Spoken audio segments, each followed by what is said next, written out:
So after that, about a year later, I started getting into the faith though.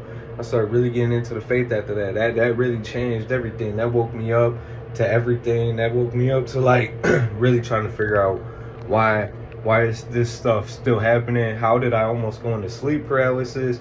But the Lord protected me. It couldn't even put me in real sleep paralysis because I got that protection from the Lord. But either way, so I'm like, all right, now I gotta follow you, Lord God. Now I gotta follow you all the way. I gotta do it the right way. Like let me start walking in this, right?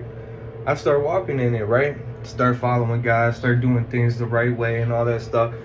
And lo and behold, the enemy start going through the other areas, right? Start trying to find the weak vessel in the house and stuff like that. Why?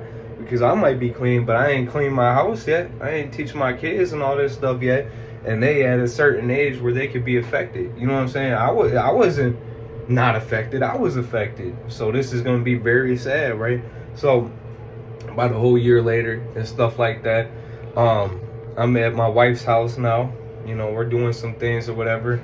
And I get this feeling that, something's wrong. And I'm like, why the heck? What's going on? So I get up and I start walking down the hallway because I know my kids are over there playing. And the light is on in the hallway, you know what I'm saying? Up on the top. But in this like area, because it goes into like 3 rooms.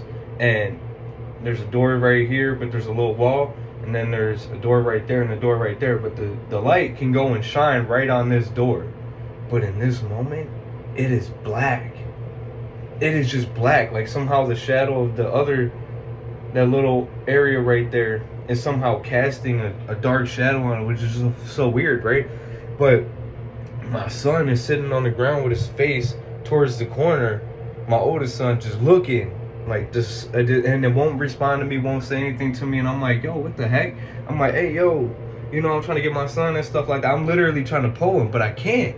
And I'm like, what the heck? And then I started praying for God, right? And I looked to my right, and in my in-laws' room, right, there's a cross, and then there's a dream catcher. The dream catcher is just going right next to the cross, but the cross is perfectly still.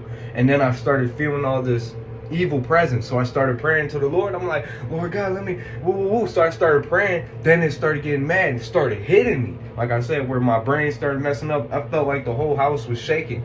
So now I'm praying like that. I'm trying to grab my son, trying to pull my son away from this black corner, because for some reason it's a black corner and my other kids are seeing, and they're going running down the hallway. I'm like, yeah. And then the light busts. It just bursts. It just boom. Glass all over the place.